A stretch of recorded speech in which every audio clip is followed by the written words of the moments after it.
After 40 minutes, it started to separate into butter and buttermilk. So it's, oh goodness.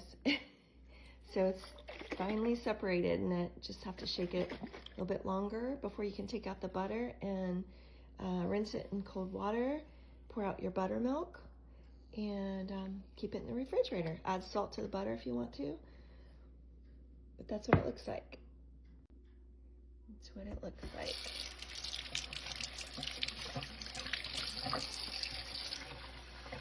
Then I'm gonna rinse the butter in cold water.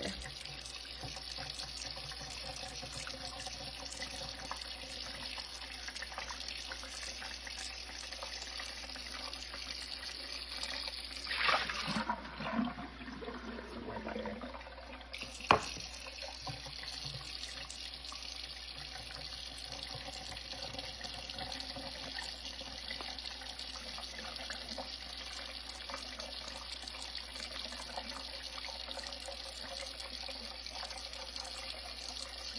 Once I squeeze all the buttermilk out, then I could put it in the refrigerator. You can add herbs to it if you like, or just keep it plain and a little salt, or don't add salt. But that's how you do it. Heavy whipping cream, one ingredient. Butter and buttermilk.